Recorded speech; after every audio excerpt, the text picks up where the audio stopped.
give it just a minute and started. Well, I'll save it for the show. Or are we gonna? Is this live streaming? Yeah, we're gonna live stream the Twitch. Oh, to Twitch! Look at you guys. I need to check out Twitch. Yeah, you do. All right. Ah, shit! I misspelled your last name in the. Is there a link or anything to the Twitch thing that I could share? You can go to Twitter at Open Micers on Twitter. I sent you a friend request or a follow a little while ago. So. Oh snap! Nice. Sorry, I misspelled your last name on the Twitch thing here. And that's the actual Twitch link to where we stream in the chat. I just typed in there. Click the link. Oh, so there's an ad. So are we live on Twitch right now? Yes, we are. Oh, okay. Yeah, I need to go into. I need to just not be lazy and go into my Streamlabs and make a nice pre-roll before we go into the show. Oh, here we go. You got the overlay though For your Twitch. Yeah. Jason, am I laggy or is that just me? Well, for some reason lately, it's not as bad as it was, but Zoom lags in Streamlabs, and I've gotten it as good as I can get it. Okay. So you're going to be about half a second behind what you say. Nice overlay. Nice. Yeah, Thank that's you. Cool. Very nice. Made that myself. So if you ever need any overlays, let me know. I can help you out. My man. Yeah, for sure. Very cool. But yeah, I guess we're good to go. We don't have any pre ads to do or anything, so we can just kind of. Well, before we go in, I do want to tell everybody watching on YouTube that you can go if you are if you're a coffee lover like I am, and I'm sure Jacob is too. Go to brezcoffeeco.com. That's brezcoffeeco.com and use our code OMPodcast for 10% off of your coffee order. So whatever you need, they got. You go get the Open Micers Dark Roast. That's our very own brew you can get, and it's so good. So just head over there, use OM Podcast for 10% off, and you'll get your coffee, and it's awesome. So you guys ready to do this show or what? Hell yeah. Well, let's brother. do it.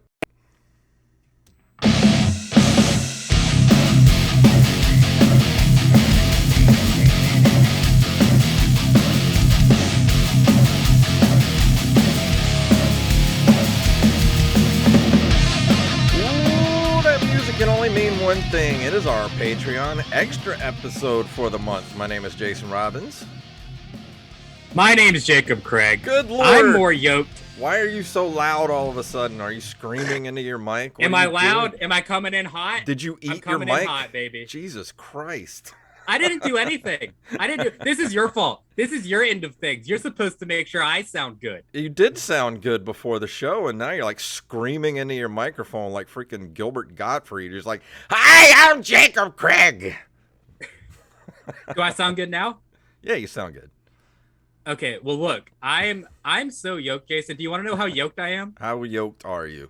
I am more yoked than shakshuka, which is a traditional Middle Eastern and North African breakfast, but it's one of those egg recipes that you can make any time of day. That's how yoked I am, Jason. I'm as yoked as your morning shakshuka. Nice. Because our guest today is none other than Mr. Joel Byers from the Hot Breath Network. How are you doing today, sir? What's goody, fam? Thanks for having me. Oh, it's a pleasure having you on the show. Coming on, man.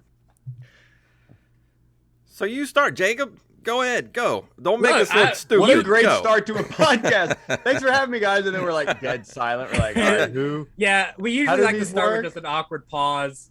Jason said that he had something to say for the show beforehand, so I was like, I'll let him do his thing. Joel, have you ever had shakshuka? What do you think about that? I've never even heard of it, but I'm intrigued. Let's see. I'm looking at a picture of it, and it looks like it has some avocado in there. It looks like some peppers, some tomatoes, warm pita for scooping up your eggs. Yeah. That's nice. Very North African, very Middle Eastern. So egg dish. What kind of eggs is it? Scrambled, fried, What kind of eggs are we looking at here? Dude, I don't know. I'm not the egg expert. I'm not the expert, bro. Expert. Got him. Comedy. Anyways, for people who don't know what Mr. Byers does is he has the Hot Breath podcast. He has this whole Hot Breath network that's really based around helping comedians, giving comedians comedy tips, giving them, tricks of how to succeed and get into the industry. What kind of made you want to start a network like that for up and coming comedians? Well, it started as a podcast 5 years ago and has since grown into like 400 plus interviews and the online community and things like that. But it all started as creating a show that I wish existed. When I was an up and coming comedian, I was looking for educational resources and couldn't really find any. So I started a podcast where I interviewed comedians about how they became comedians. And it since has just evolved into a YouTube channel and so much more. But it all started with, I want to learn comedy and there's not much out there about it. So how can I just ask other people how they do it? Yeah. Right. When I started doing research for when you were coming on the show here, I started listening to the podcast and the Hot Breath podcast, if you've never heard it before. I started listening to it and I was like, hey, it's like our show, but good. It's like our show, but educational and family friendly. Yeah. Hey, whatever works, whatever helps comics. That's what I'm all about, my friend.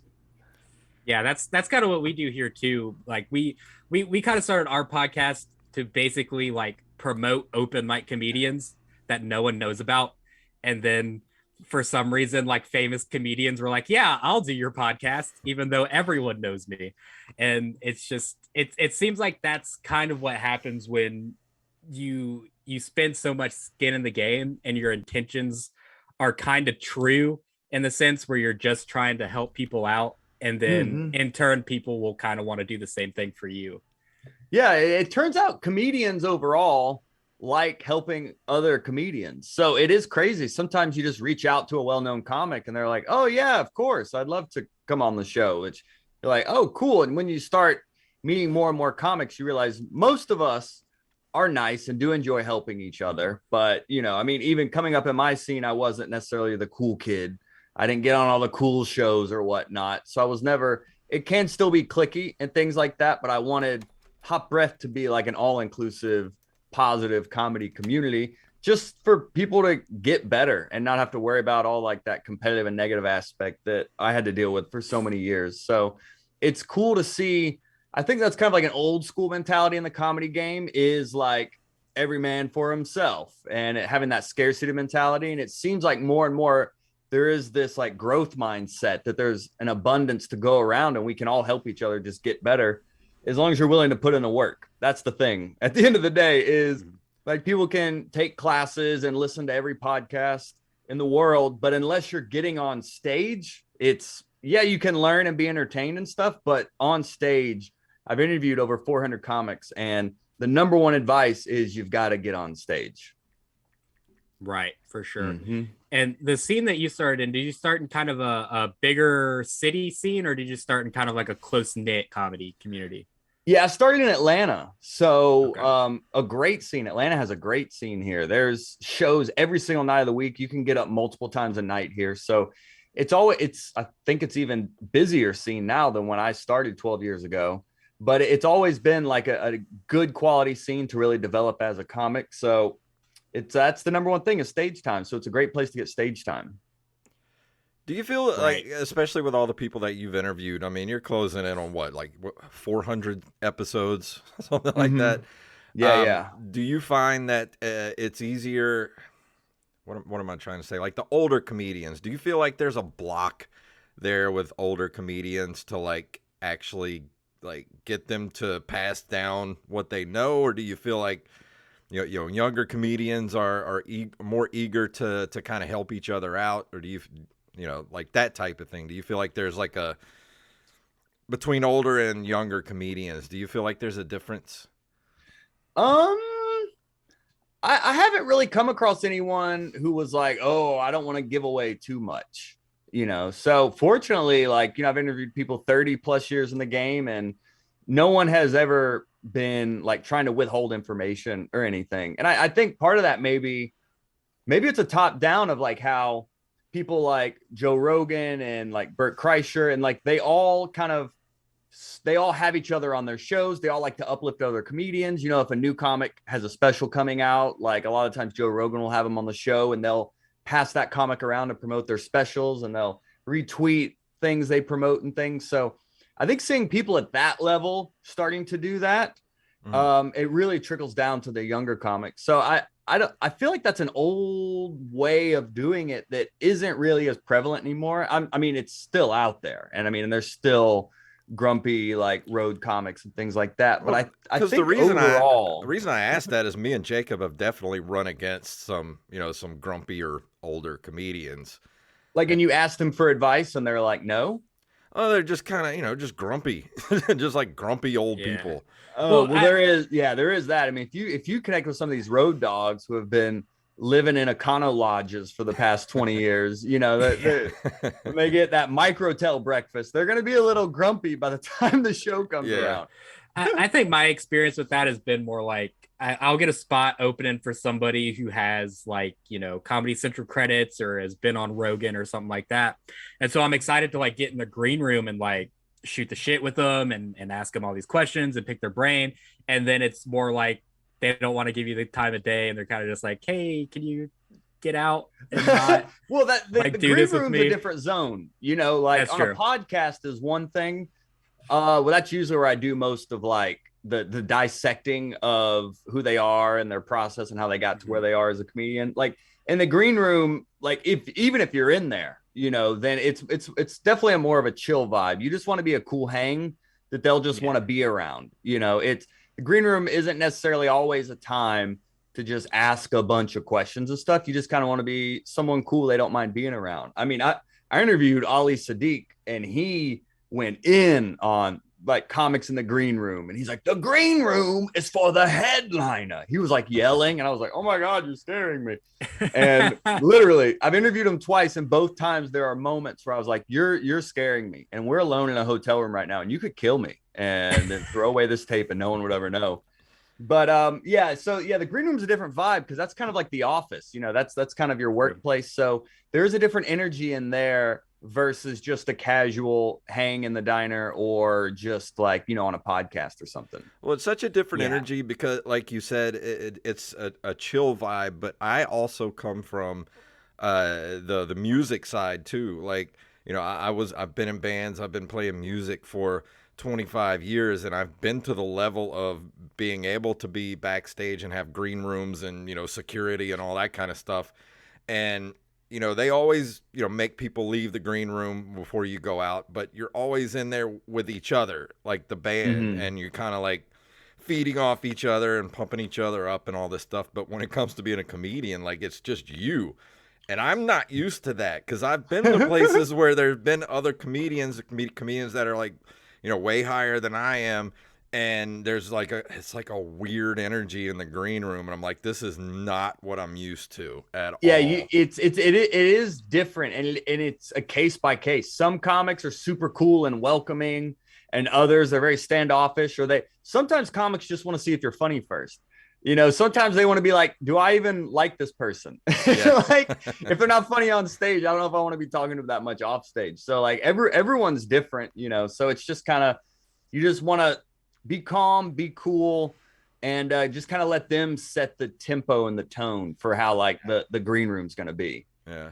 There's also a big difference in like before and after too. Like I hardly ever bother anyone in the green room before. I just like to just sit in there with them and hang out. And it's usually after the show in the green room where I'm trying to, you know, get advice or whatever after they've already seen my set. Yeah. But literally the biggest comedian I've ever opened for, the biggest name, I literally just went in the green room, said, hi, whatever, I'm your opener. My name's blah, blah, blah. Is there anything you want me to do? Like any material you want me to stay away from? Like any way you want to bring up, whatever. Then I sit down, and like 5 minutes later, he just asked me to leave. Oh And I'm man. like, okay, yeah, whatever, man. I'll go. How did he say it? Was he like, can you leave? Or like, He was like, he said it. It was so weird because we were just sitting there silently for 5 minutes, looking at our phones, and he just kind of like panicked, said, "Hey, can you like give me a minute?" I was like, "Yeah, okay." wow. Who was it? It was it was Mick Foley. Mick Foley. Yeah, Oh, he's a wrestler. I know. Oh, Yeah. okay. He's the biggest name I've opened for, not the best comedian I've opened for. He's a big name for sure though. But I mean, everyone, you got to think. I mean, the headliner, that's their domain. They're coming to town. This is their For sure. show. This is their fan base. So they really set the rules and expectations. And as a comedian, you just honor that and understand that's part of the game. Yeah, for sure. He also didn't want me on his show. I found that out later. He didn't want you on his show or his green room. That's hilarious. No, he didn't even want me there. He called his manager and was like, I thought I was only supposed to have a host, not an opener. Oh, Yeah. hilarious. that was a good time for me. Those Luckily, are the moments you never forget those, my friend. but I did get the opportunity to murder it in front of like 200 people. So that was Oh, there's the flex. Okay, I was That's the wondering when flex. that was coming. I still killed it though. yeah, I definitely, He was so mad because he couldn't follow you. That's what it was. dude. This Jacob Craig kid, I can't follow him. Look, I will say I definitely got more laughs than Mick Foley because he's not a comedian, but he had his crowd eating out of the palm of his hand. Like those people love that man. Yeah. He could not say a wrong word at one of his shows And he's earned that. for sure. Yeah. But Jason, do you have any experiences like that? This should be the silent pause podcast. We like to open with a pause, and then with each question we just pause just for editing's sake. I promise we're better than this. I don't know why No, you guys are doing great. Seriously, don't worry about it. I'm just kidding. We're 112 episodes in, and we just suck. That's how it is. Nah, you're good. Who's been your favorite interview so far? No, I was just that's gonna the let big it breathe. question. No, we should just let it breathe. We should just let it breathe for Just a let little it breathe. Just let it go. Let it happen. bit. Hot breath. Yeah. Gosh. I mean, I think the first interview. Oh my gosh. I don't know. I mean, maybe one of my favorites is Mark Norman, just because I've been able to interview him at every level of his career. Like beginning before he was popping, he had done a few late nights, but nothing major. And then he was starting to get a little heat. Now I've interviewed him a third time. Like he's been someone cool to like track their career with. I mean, Ali Sadiq's the same way, but I mean, the show at this point, I mean, it's been, Cedric the Entertainer, Jeff Foxworthy, Sam Morril, Bo Burnham. I mean, it's at this point, I'm just like pinching myself sometimes getting to talk to these people. But I think Bo Burnham may have been the one where I felt like I was onto something, because that was the first one where someone's team reached out to me about having them on the show. And that really was the first time it happened. It kind of set the bar of like, oh, okay, so maybe people are listening, and maybe this has more potential than me just like interviewing my friends and stuff. So that was probably the one that really kind of leveled up the show and was like, oh, we kind of hit a different level here and kind of set a different mindset for the potential of the show. So What year did you interview Bo Burnham? I interviewed him when his movie came out. He had 8th grade, and he was in Atlanta promoting it, and his team A24, like the production company that made it, reached out, and like I got to do like a screening of it and then interview him afterwards. So this was a few years ago now. Gotcha. Right. So is that the point where you realized that's like, oh shit, this is going to be something different from now on? Is that like, because that's got to be the point where, especially like with us, we got bigger name comedians come on, and then from that point on, it's a lot easier to get people to come on to your show. Yeah, exactly. If you can drop the right name, or even get that comedian to like tell that comic personally, to like, oh, this show's worth doing, or things like that. If you can use the comedians you have on as a reference, a personal reference, yeah, it goes a long, long way for sure. Yeah, it's probably the opposite with us. It's like they'll come on and be like, "Don't do." It's Open like all they mics just keep podcast." pausing and expect you to fill the air. It's just They pause. They talk about eggs a lot for some reason. Well, see, I'm off Yeah. tonight because this is not our normal podcast night. So I'm usually in like, relax mode on Wednesday Hey, nights. But no excuses, Baldy.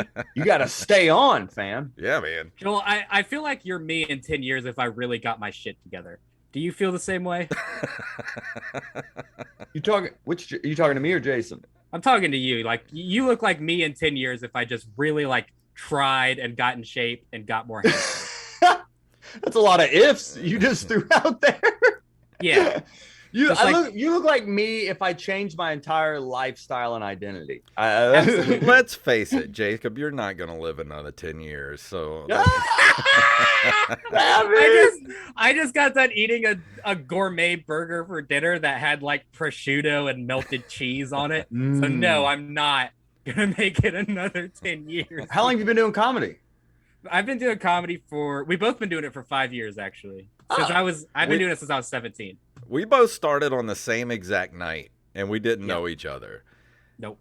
Oh, that's awesome. I love that. Yep. 30 seconds apart. I did my first set ever. I had about 10 minutes. It went okay. Jason did about 2 minutes and it was absolutely horrible. Yeah, it was a Hiroshima level event of how bad I bombed that night. Yeah, we all bomb. Yeah, that's part of the fun.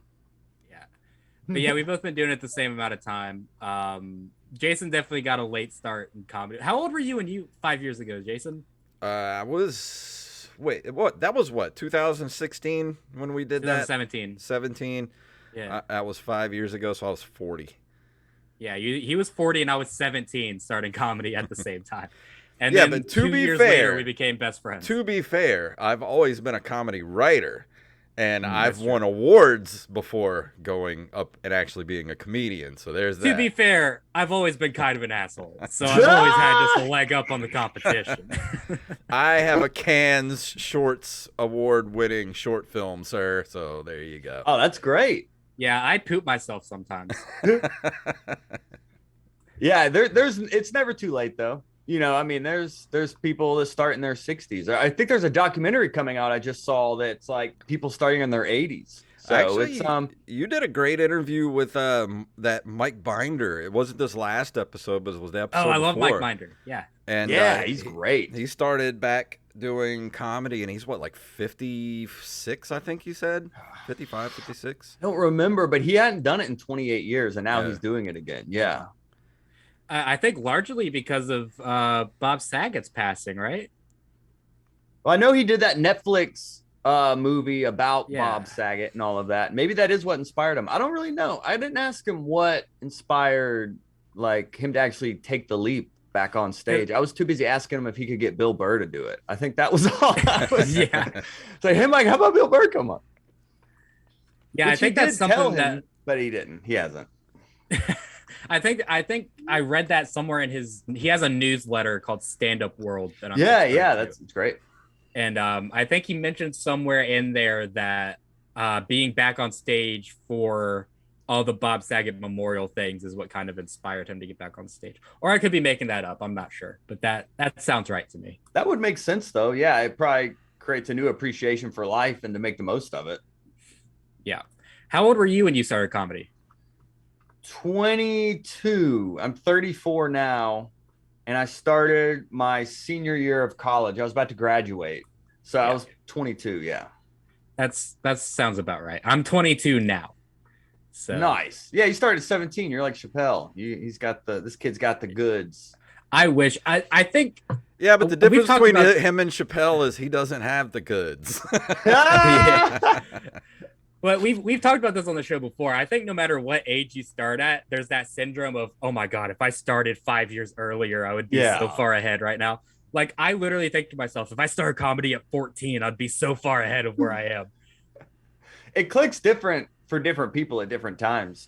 Sometimes people figure it out or pop off 4 years in, and other times it takes them 14 or 30 and they still haven't. It happens for different people at different times, but it's all about stage time, man. You just gotta live on stage. Yeah. That's it. That's definitely one of the biggest things to pass on to comics. What would you say is your most asked question from the hot breath universe? Like what do comics want to know most from you? I mean, a lot of it boils down to like how do you write a joke? Like how do you turn like an idea or life experience into a joke? Or it's about how to get booked on shows. And what I'm finding is, especially during the pandemic, when like life just stopped, I was like a touring comedian. Like the year 2020 was going to be my busiest year on the road yet. And then it stopped overnight. So then all these comics were like, what? So it started this online like Facebook group in this community. And I started doing this daily joke writing contest. I live streamed every day for over 400 days. And then I had a mental breakdown and cried and deleted that video and had to take a step back. Over 400 days every day, dude. It like wherever I went, traveling or whatever, I did it every day at 10 a.m. And now I do the live stream once a week, every Wednesday at 10 a.m. on the YouTube channel is when I do it now. But what I found is now I get asked just how to get on stage. A lot of people haven't even gotten on stage yet. They've gone to open mics and they're thinking about it, but they don't even know either how to find the right show to do or even just like what it takes to prepare a set to then get on stage. So it's been interesting that a lot of people that like the podcast haven't even gotten on stage yet. So it kind of runs the gambit. Most people are like aspiring to maybe 5 years. And then there's working comics and things like that as well. But the core audience is like that kind of 0 to 5 year range. And it's mostly around how to get on stage, how to get booked, or like how to write a joke, really. Well, I found that before the pandemic hit, me and Jacob were traveling a lot together. And, it was really easy to go pretty much everywhere and get stage time. I mean, it was easy.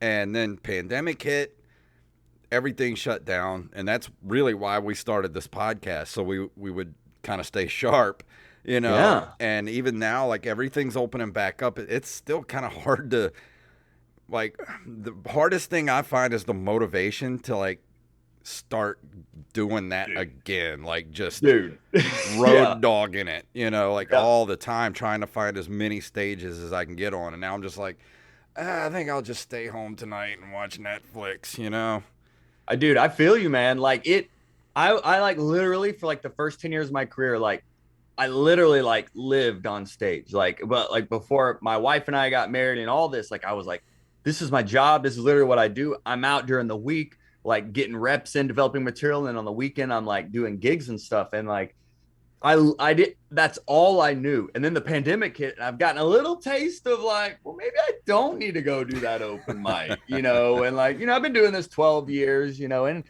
I've just kind of taken that as part of like the swing of the game of like kind of that up and down. And like, I'm at the end of this month, I'm pretty much back on the road again for pretty much the rest of, mostly the rest of the year. So I'm about to get busy again, but I've appreciated that downtime and just showing gratitude and making the most of that quality family time because it's all momentum, dude. It's like you get on if you just have to get out the door and then you get on stage and you're like, oh, okay, cool. I'm glad I did that. And just let it snowball from there. But it is, I'm telling you, as someone who preaches and knows stage time is the number one most important thing.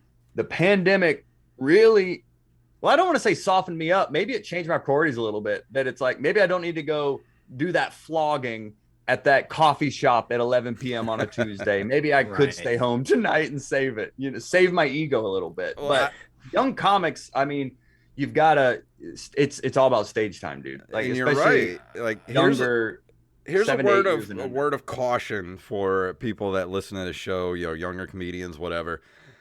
I took about mid-May, I just got burnt out with just working my day job, going and doing mics, doing all this stuff. I just got burnt out. I was like, I need to take like a month off and just write or whatever. A month turned into 2 months. And then I got asked by one of the local headliners around here in this area to do a comedy competition last week, or last week or week before, Jacob? It was last week. Last week, and I hadn't been on stage in at least 2.5 months, and I was like, well, I'm just gonna go up and just do my tried and true material, and everything will be fine.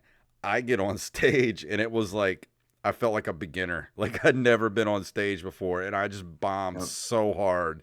And Jacob had to talk me down from the ledge the next morning. I was just like, I'm done, never doing comedy again. This is awful. Like, what am I doing? Yeah, and I was like, we still have a podcast together. You have to pull through, buddy. It's like called open micers. It's gonna be called quitters. You're gonna change that to quitters. Ex open micers. Yeah. We're not even it's good enough tough, to be not paid. But have you ever had that happen where you kind of take a little time off and then you come back and it's just like you just get slapped in the face with reality and you're just like, I mean, the pandemic was like when I got back, dude, the worst thing. Like I did during the pandemic, I swear, like the first 10 years of my career, I'd taken off minimal nights. Like I was literally out on stage every single night. And if I wasn't on stage, like when I was coming up, if I wasn't booked on the weekends, I would be out at a club watching the headliner and like meeting and talking with the headliner after. Like I just lived comedy. And then like the pandemic hit, I did like one college during the pandemic that I was like, it's worth getting COVID for this, like to get, to make this money. So literally like the first show I came back, like to when shows were coming back, I did the World Series of Comedy, did a satellite show here in Atlanta at the Punchline. I was the judge.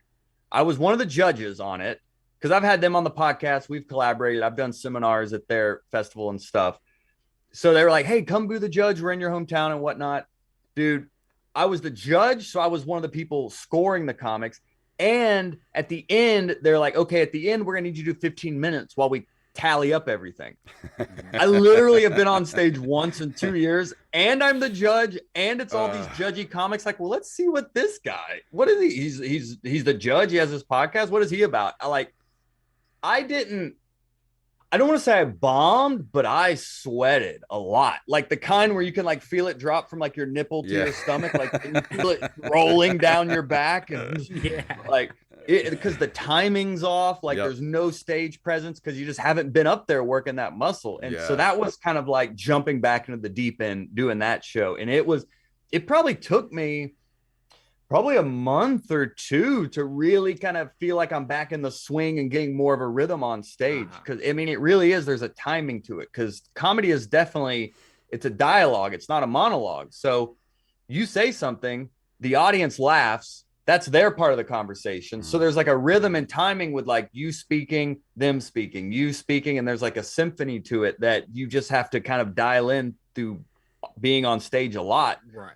But they call that call and response in public speaking, I think. Oh, great. Yeah.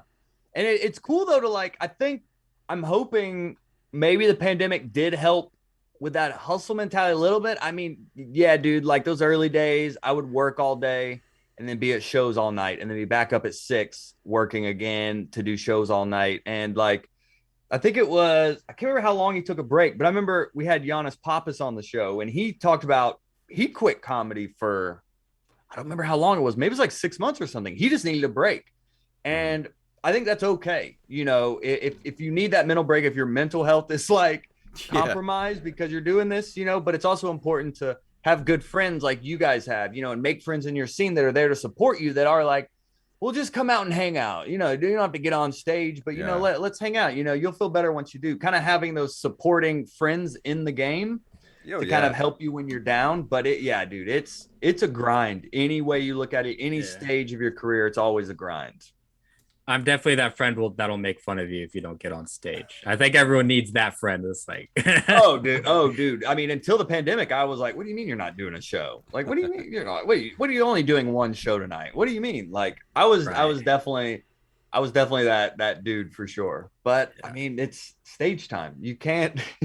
Yeah, and I think you said something important earlier too. It's like stage time is very important for when you're young, but when you get a little more into your comedy career, it's important to focus on quality stage time where you don't have to do what you know is an open mic that no one goes to in town but comics, because that's not going to help you at all. Yeah. Yeah, I mean, and I would say 7 to 8 years until you start thinking in that way. I mean, it's literally just like you just got to be on stage a bunch, dude. And I do get asked that a lot, like what shows are worth what and whatnot. But like, I mean, I would do shows. There was this Monday night show where it was literally like 11 p.m. It started. It was in a bar called Hole in the Wall.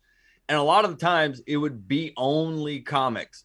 And those are the shows that you're like, oh, I'm not getting much feedback on my jokes. Those are the shows to like get weird. Those are the shows to like try stuff. Those are the shows to really stretch yourself on stage and not be like, well, I have this set.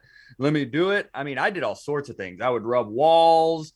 I would like crouch on the stool. I'd like cry. Like I did all sorts of stuff in those weird dungeon shows where you can just no repercussions, you know, like and sometimes I would even, those shows are good for like working on certain aspects of your act. So I had like a veteran comic tell me, young comics always forget to breathe on stage. He's like, so really focus on your breathing. So a lot of the times at this show, I set a goal. I'd be like, all right, today I'm going to focus on breathing, or today I have this act out. I want to go big on this act out. I want to completely commit to this act out and just see how it feels. And like for the breathing practice, I would audibly breathe into the microphone. Like I would say a joke and then like breathe and then go to the next joke. And yeah, I mean, it was weird maybe for people watching or whatever, but I was working on my timing and remembering to breathe on stage. And it was like in front of like 12 comics at, you know, midnight on a Monday. So it didn't matter. I was just getting better and focusing on what I could do to enhance my own comedy and not worrying about the environment as much. Right. It's like they're the guinea pigs, you're the scientist. Yeah, it's your time up there. So I think especially early on, all stage time. I did karaoke, I did sidewalks, I did buses, like strip clubs. I mean, like all stage is valuable anywhere. I performed shows in front of like 2 people, like in a huge room. There were 2 people there, and we still like did the show. Like it's early on, man. All that stage time is important. Yeah, I've done a show at an actual comedy club where we were performing for the staff. Literally, no one showed up. Yeah. No one showed up. So the cooks came out of the kitchen. The waitresses all sat down, and we performed for the staff and the club owner. And he was like, "Man, tomorrow night's gonna be great because there's gonna be people here, and you guys are funny." Like, I think the second weirdest thing the second weirdest show I've ever been to. The weirdest show where something like that's happened is me and my friend were in New Orleans, booked on a gig, and afterwards everyone was talking about this secret open mic that people go to sometimes. That's like in like the hood of New Orleans, and we roll up to this building that may or may not be a business that has bars on the windows, and the friend that I'm with is female, and she's like, I don't feel safe right now. Like, should we go in here? And I was like, yeah, it'll probably be okay. So we go in there, and it's literally just New Orleans comics talking shit about the New Orleans comics that aren't there. And me and my friend doing the worst, like most perverse material you could ever think of.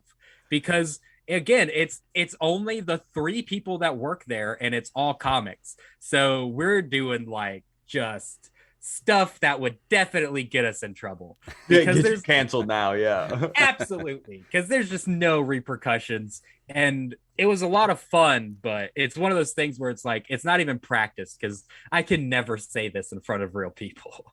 Yeah, but there's something too, especially early on, just the value of standing on stage talking in a microphone in front of like a room. Like there's a lot of value to just, even through that, you may have just dialed up your stage presence a little bit, your confidence on stage just a little bit. Like it's also incremental in like 1% at a time of improvement. So even doing something like that, it's like, I do feel like it accumulates and does make you a little bit better on stage. And it's just kind of like over time, you'll start to feel that difference.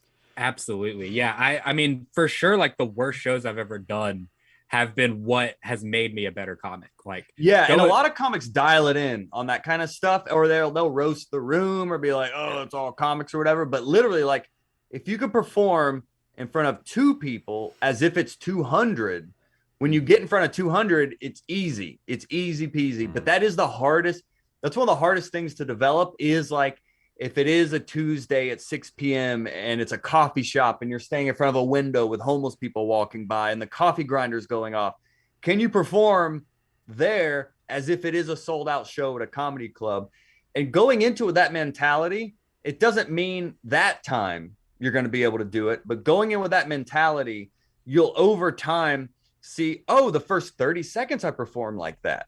And then I fell back and roasted the room or whatever. Oh, and then the next time I went in like 45 seconds. And then before you know it, your whole 5-minute set, oh, I performed my whole 5 minutes as if this were like a real, like serious show. And it just, makes a big difference when you can start to kind of treat those like lesser shows as if they are a big deal. And then when you get to the big deal, it's like a victory lap.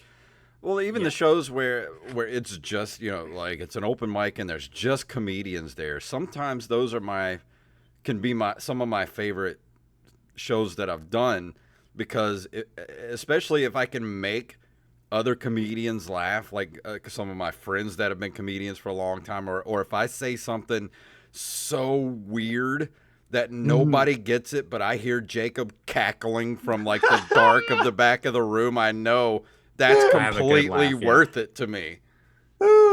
Yeah, for sure. Yeah, I'm usually laughing if the comic is bombing. That's usually, I have had comics at open mics before be like, oh, Joel's laughing, that must be bombing. That's usually usually where I laugh the most. That's me too. Like we were at an open mic the other a couple months ago now, I guess, where one of the cooks came out of the kitchen and got on stage. Wow. And it was the worst thing I've ever witnessed in my whole life. I had to follow this. Oh, yes. His whole set was literally him just saying, get out your Facebook Live, get out your TikTok. I'm the youngest, hottest thing in here. I'm going to be the next Kevin Hart. What do I want to talk about? I guess that's it for me, guys. Like, he just didn't say a joke, and it was so funny. We've all been to those shows, man. It's all part of it. I mean, we thought it was funny, but then I had to go up after that and try to save the crowd, which luckily I did. But God, that was hard because he sucked all the energy out of that room. He also threatened to hit someone with a beer bottle while he was on stage. Oh, heaven. He did that, and he worked there. That was his merch. He's like, I'm selling beer bottles after the show. Yeah. I'm selling concussions after the show. Yeah. Beer bottles slightly used. Yeah. Yeah, I think that was Too Real. Too Real went up after me and was talking about him. The dude came back out of the kitchen with a beer bottle and just like, I will hit you in the face. I'm like, whoa. Yeah. Comics aren't sensitive at all. Yeah. I did a practice show one time. It was in front of my 3 best friends and my girlfriend. Mm-hmm. And it was one of the most agonizing experiences of my life because I couldn't even get through it. I couldn't get any actual feedback from them. And they were just like tearing me apart the whole time. And I think looking back on it now, I did this before my first ever time on stage. I just ran my material and I had maybe a good 20 minutes of material at the time that I wanted to go over with them. And I think that was why my first time on stage went so well, was because I had people telling me, hey, that's garbage and shouldn't be told to people. Or, yeah, that's, I hate to give it to you, but that's really funny. Like I hate to give it to you. Yeah. Because, I mean, your 3 best friends and your girlfriend, they don't want to say, wow, that's funny. That's really great. They want to say, oh, you suck. Tear it up. But I think doing that kind of thing, like in private, where you're kind of practicing with people that you trust or other comics or bouncing punchlines off of trusted comedian friends is very important once you actually can establish like a comedy community with somebody. Yeah, for sure. It's always good to have that sounding board to get honest feedback.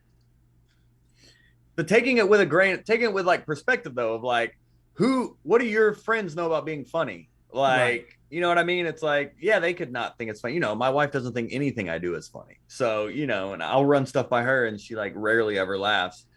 But, I closed my special on a joke she told me not to do just to like, just to spite her, you know. So, Well, there's so also, that's any advice too, though, because I've had comments ask me before of like, well, this comic came up to me afterwards and like, oh, maybe you shouldn't do this or you should do that or whatnot. Like any advice you ever get, look at where it's coming from. Like if it's coming from a comedian on open mic, for example, look at that comedian. What are they doing? Like, do you aspire to be like them? Are they out grinding? Do you see them out constantly on stage developing material, like taking it seriously? Or do you see them just like getting drunk and bumming cigarettes and just treating it as like their hangout spot, doing the same jokes over and over again? And then they come up to you trying to tell you how it is because they're older than you. Like any of that advice you ever get, like look at it from like the source and be It's like, me. well, why do you care? Yeah, I was like, you can do both. Like you can take it seriously and get drunk and bum cigarettes. Okay?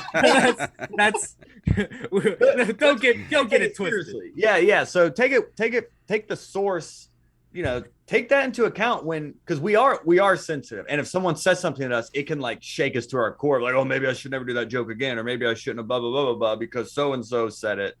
It's like, yeah, take the source and really like consider who it's coming from before you like really take it to heart and apply it. Yeah. well, also too, I think one of the best things a young comedian can do, especially for me, and I don't know if Jacob can confer with this, but when we kind of first started doing open mics like a lot, you know, we had this place here called the Wayward Kraken that we would do every week, and all the comedians would meet up afterwards and we would just kind of write and, you know, ask each other how, you know, how did you like this joke? What can we do better? And you all just kind of sit there and make each other better. You know, that's there's cool. something about that too. For sure. Oh yeah, that's really cool. I wish I had that growing up. Yeah, that was cool. But we don't really do it anymore because the Kraken's not here, and everybody hates each other now. So Yeah. What, are you guys in Florida? No, we're in Mississippi. Yeah, Actually. we're on the Gulf Coast. Oh, I thought you had posted a show in Pensacola. Jacob did. I thought you posted a flyer of a show in Pensacola. Oh, I probably did. I probably traveled for that show. Oh, okay, cool. Nice. Pensacola is only about a 2-hour drive from us. Oh, very cool. Pensacola is a hit or miss town for me. I either murder or I get heckled off stage. There's like no in between. Dude, I did a show in Tallahassee that was an oyster bar known for its hamburgers. Nice. And it was a door deal. And then I got there. Turns out the door was by donation. So the door deal, there wasn't even a cover. It was people donated whatever they had. This is a college town. So yeah, we came out in the red on that one. Yeah, that sounds like some Florida shit right there. I mean, that sounds like something that happened. There's like one time I went there 30 minutes. and I was doing literally a biker bar that looked like it was out of what's that? Roadhouse. Yeah, Roadhouse. Like literally like Roadhouse, and killed it. Like they loved me there. They asked me back. Like they loved it. And then me and Jacob go over there.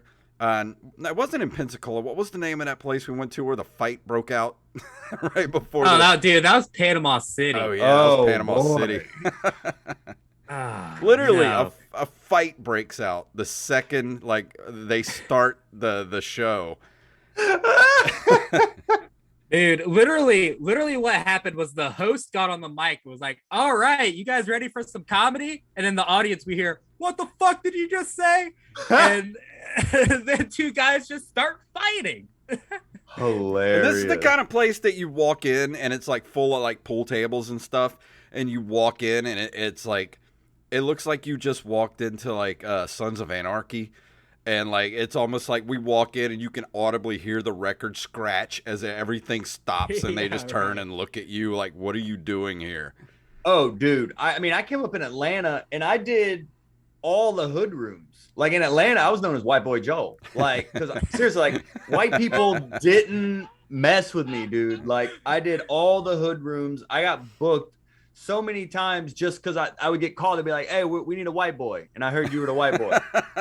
So that's awesome. A lot of places I walked into, there was that record scratch of like, what is the health inspector here? What just Look, all the time, dude, I did those. Those rooms can really get easy in a way too, because you're the one thing that's different and you can just make jokes about that. I know, and I had to be careful as I start doing more and more of them, to not lean on that as a crutch. And I always want to make sure that I didn't pander. And I always want to make sure that if I did a joke in an all black room that didn't work in an all white room, or vice versa, then I wouldn't do it. Like I would get rid of those, because I always wanted to make it accessible to everyone. But it is like, honestly, like a lot of the times comics like, well, I'm scared of like hood rooms or whatnot. But it's like, I mean, even black comics are, which is really funny. But what I found is like you get automatic respect for showing up. Like they're gonna give you a benefit of the doubt just for being there,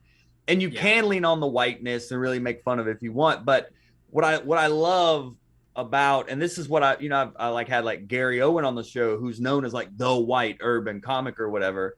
But and we talked about it, and it comes down to like authenticity. Like black people just want you to keep it real. Like whatever you're talking about, like with white people, you can be silly and like clever and hide behind like a persona or whatever. But like black people don't have time for that. They're like, are you funny or no? What is your life about? What are you doing? Like, what are you bringing to the table here? And that really helped me early on develop just more self-awareness on stage, and also just more confidence. And it really helped direct my writing in a more personal way of like, okay, well, how can I tell my story up here? How can I tell my unique point of view or my unique life experiences and come off real and not just trying to just be clever and jokey, which a lot of people, I'm not knocking any style, but I think that really helped me early on, just be more conversational on stage. Yeah. Yeah, well, that's definitely something that comics need to learn too, is demographics of a room are just so different. Yeah. Like, being aware of it too. But funny is just funny, no matter what room you're in, I mean, as long as you're not doing, like you're not doing racist material, funny's funny. Yeah. Oh, I mean, there's a comic named Tom Simmons who's one of my favorites, dude. And he has a joke. He did a lot of urban rooms coming up and stuff as well, and I think he still does. But like, he has a joke where he literally says the N-word, and it's like it's like a cleverly written joke and stuff, but he gets away with it.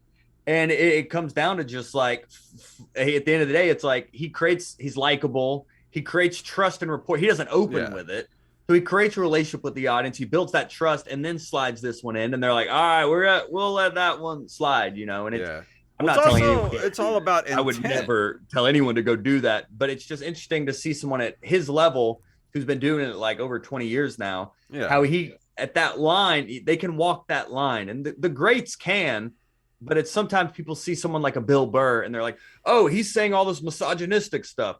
I'm going to go say that and it's going to be funny. And it's like, well, no, he spent almost 30 years developing the craft of comedy to be able to pull off things like that. Kind of crawl before you walk there, kids, and just figure out how to make your dog funny before you take on, like the global warming, political, whatever, blah, blah, blah. I think that's a big thing with comedy. Like there's, if you want to get risque with something like that, there's intent, but there's also, you have to build trust with the audience. Like they have to be able to trust you, so you can say some off-color shit and not come off as like a complete, douchebag, Yeah, because like you said, it's a dialogue. Yeah.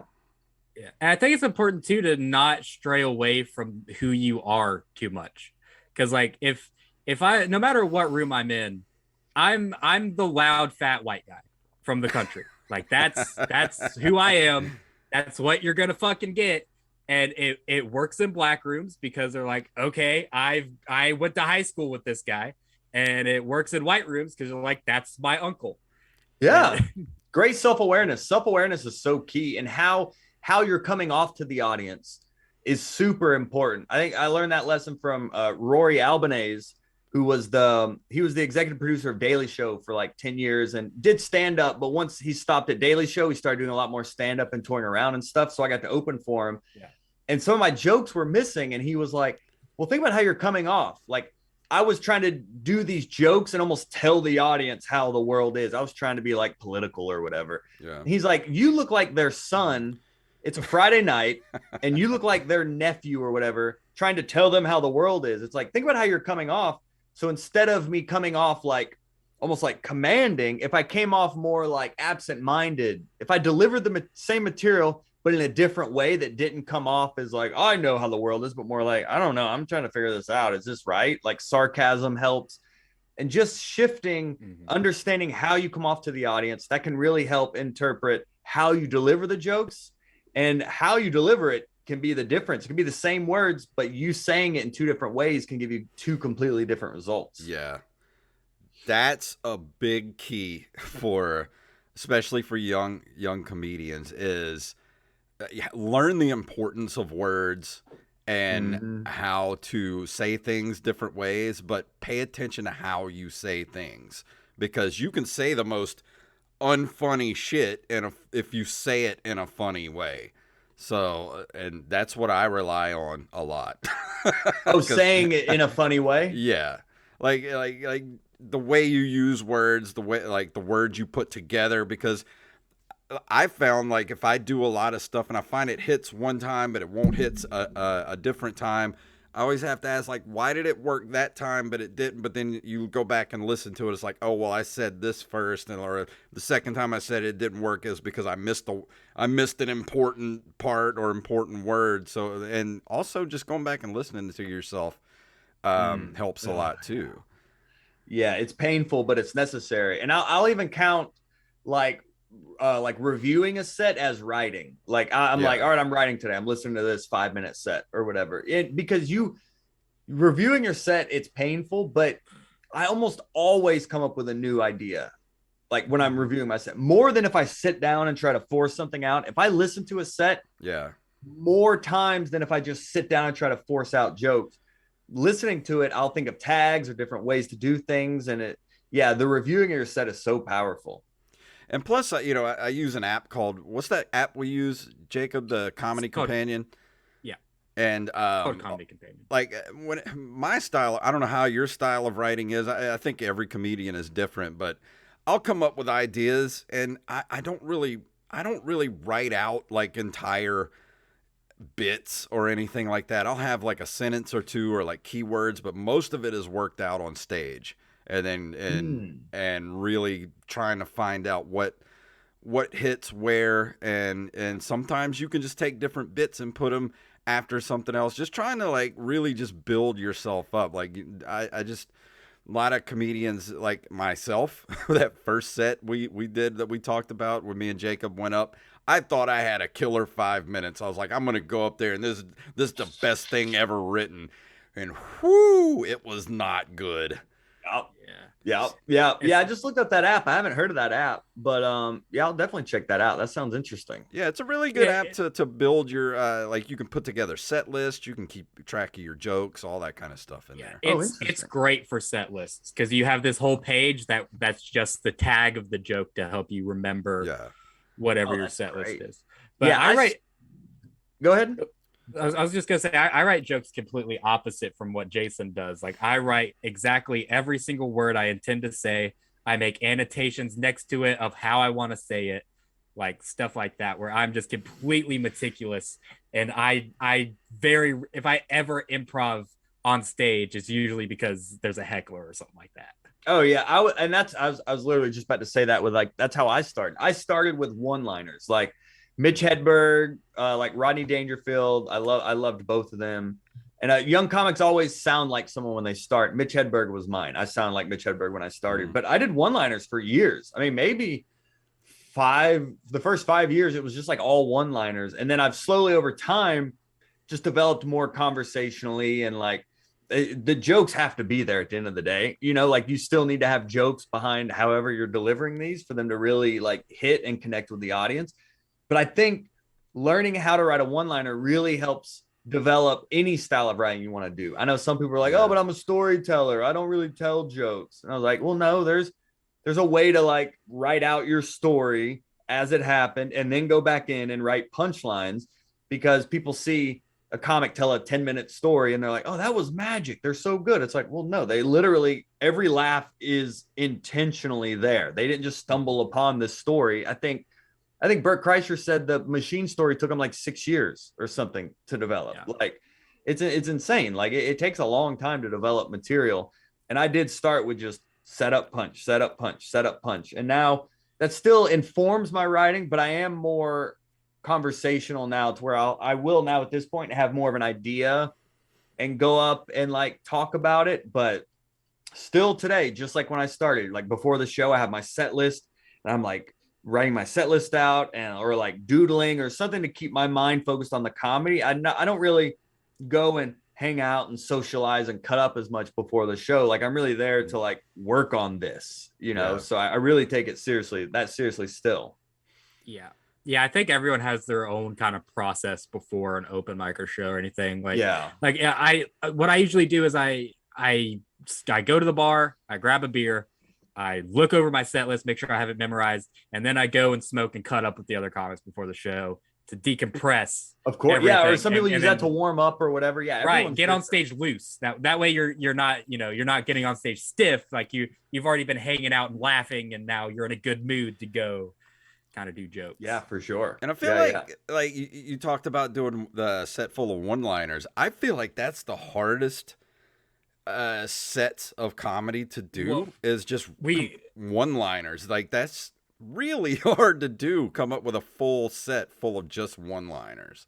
We actually talked to one-liner comedian Eric Bergstrom on the show, and he talked about that, how much longer it takes him to get an hour of material Mhm. as opposed to everyone else, because he has to write just all new joke ideas. But that's what the Right 10 Club, the live stream I did for over 400 days, it was called the Right 10 Club because we met at 10 a.m. and we got a new word and spent 10 minutes writing a joke using that word. And it was all just to practice one-liners, you know, and just like quick turns and things like that. And the more you do it, like the better you'll get at it. But at the end of the day, like, yeah, joke writing, it's like, dude, it's like 1 out of every 20 you end up keeping. Like it Yeah. literally, even at the level of like a Mark Norman or something, like it's literally most of what these guys create, they don't keep. And most of what they create off stage, they're like, I don't really know if this is going to work until I get on stage. So it's funny that at every level, we all still have some of the same struggles that we may think some people have grown out of or are immune to, but they don't know if it's going to be funny until they get on and the audience tells them or not.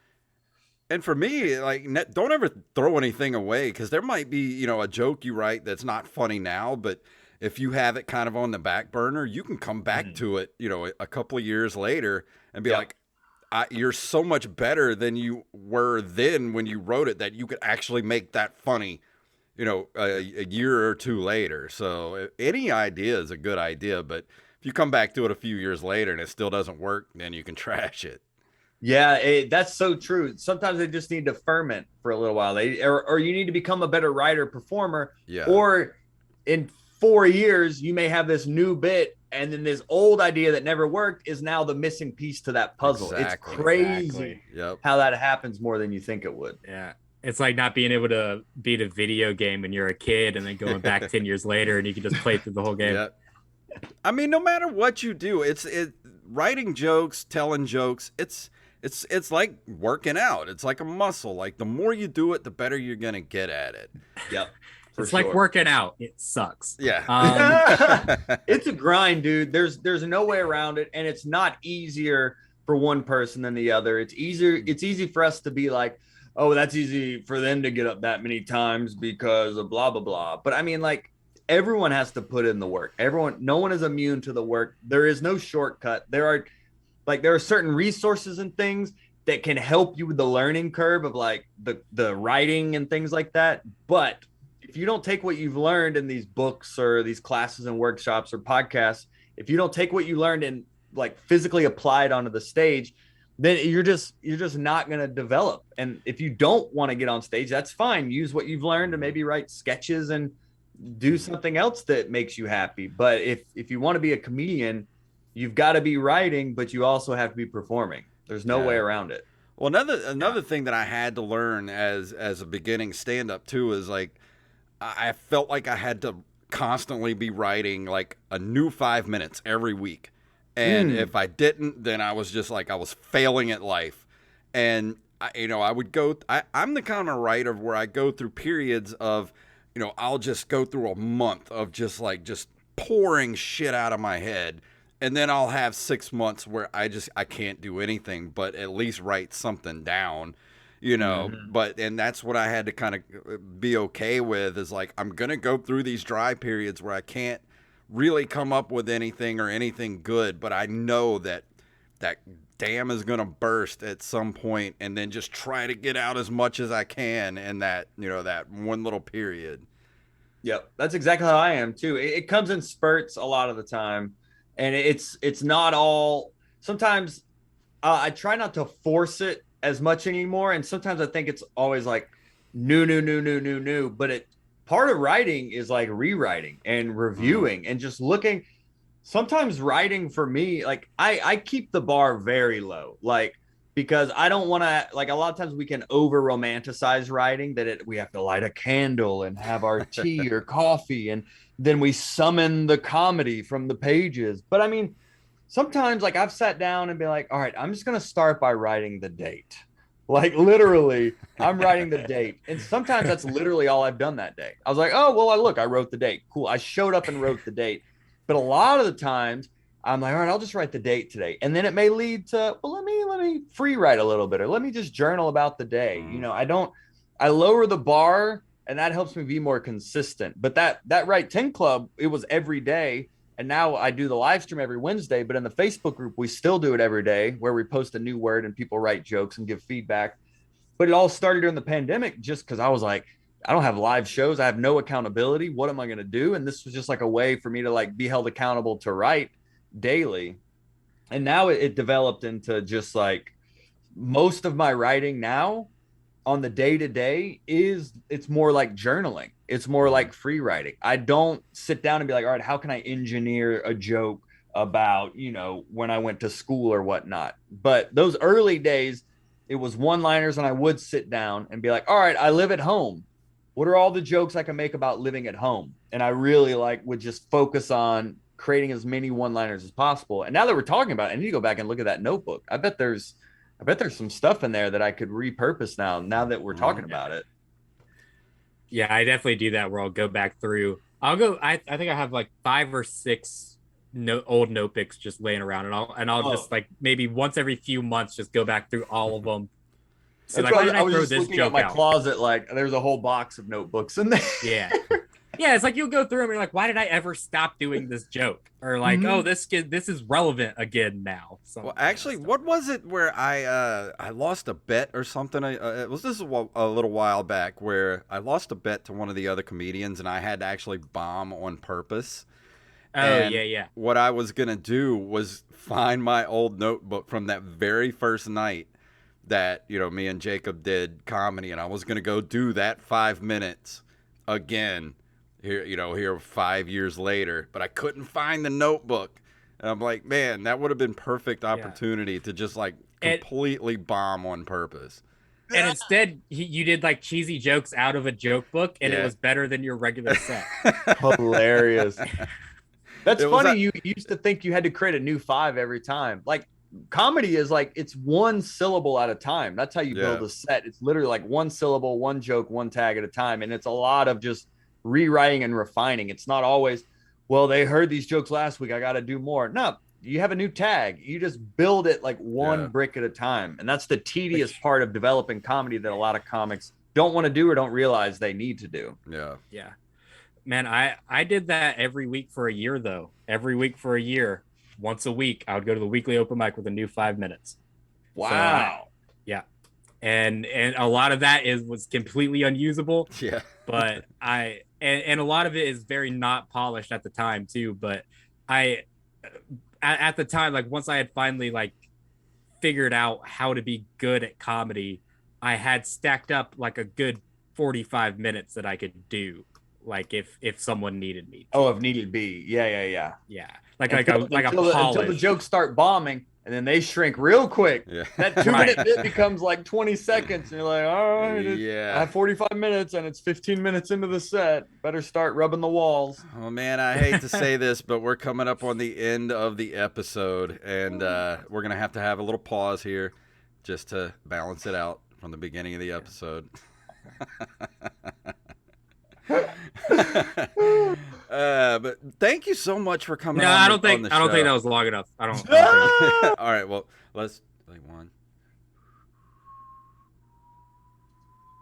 Is that professional? Was that good? Yeah. That's All right, it. there That's we good. go. I like the little mouse. room tone there. Yeah. Yeah, the mouse clicks were good. Awesome. That was a good touch. But it's been an absolute pleasure to have you on the show, and we'll have to have you on again, and we won't have such a rough start at the beginning No, next this time. is great. I appreciate y'all having me for real. We appreciate you coming on. Two things. Where can people follow Hot Breath Network, and where can people find your special? So yeah, Hot Breath, the podcast is a podcast. If you're listening to the audio of this, just go search Hot Breath on the podcast app. If you're watching on YouTube, it's a whole YouTube channel where we do 3 live streams a week over there. The Facebook group is where we do the daily writing contest, the Write 10 Club. And on the comedy special end, it's available on my website, joelbyerscomedy.com. I self-produced my own comedy special. I called it The Trophy Husband. And I'm selling it by donation on my website. I try to look at what is the trend, and then I'm always looking at like the inverse, or I'm like, all right, what, instead of like riding a wave, I'm always thinking of like, well, what's the next wave? So I saw a lot of comics posting their specials on YouTube and it working, and I was like, well, why would I want to do something that works? So then like I put it on. I was like, I bet down the road comics are just going to start selling their own special. A la Andrew Schultz just did that. So I'm saying Andrew Schultz stole my idea, but my whole goal was to just make my money back. And I've fortunately been able to do that over time. So I just sell it on my website by donation, but it's like 10 years of my comedy career condensed into this 45-minute set that I'm super proud of. And I hope that comics can see it and feel inspired that, maybe I need to start producing more of my own things. That was the whole goal for it. Awesome. That's great, man. Yeah, that's definitely something that we're gonna start doing. Me and Jason is once we start getting some more sponsors on board and whatnot, we're gonna start producing comedy specials for people. And you guys have putting it on our sponsors website. on here?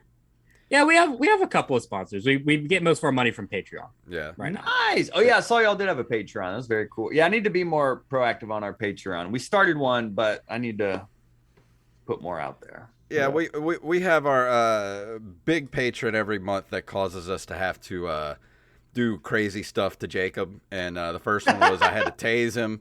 Last month we did the hot sauce challenge, which was I'm still hurting from it.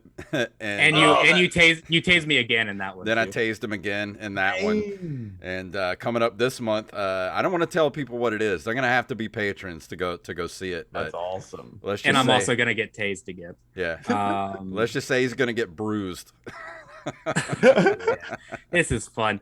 Anyways, guys, this is actually going to be for our Patreon special. It's going to go out just like a regular episode because we don't want to keep people away from Mr. Joel Byers. We want to get his stuff out there.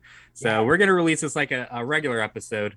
But since this is technically for our Patreon, I'm going to run down the guests we have coming up on this podcast, which I keep close to my chest.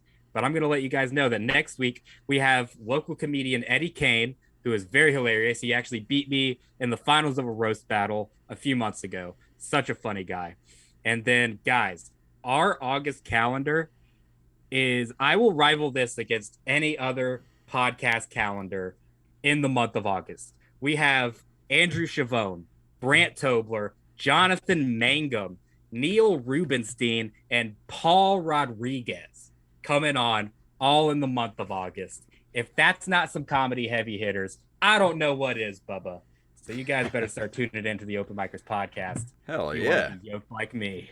Congrats, guys. That's great. Oh yeah. Well, thank you so much for coming on the episode. Go check out, what's that website again? JoelByersComedy.com and Hot Breath Podcast on all apps and YouTube. Fantastic. And if you would like to email us, you can email us at openmicerspodcast@gmail.com. We're at OpenMicers on Twitter and Instagram, and you can go to that link tree at the top of the in the bio of Instagram and Twitter, and go to all our different sites like our Patreon and give us money every single month. And we love you guys, and we'll see you next week.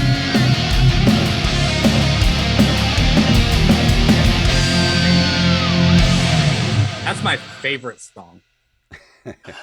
Well, awesome. Well, thank you guys for watching on Twitch and on I'll send this to YouTube later, and see you guys next week.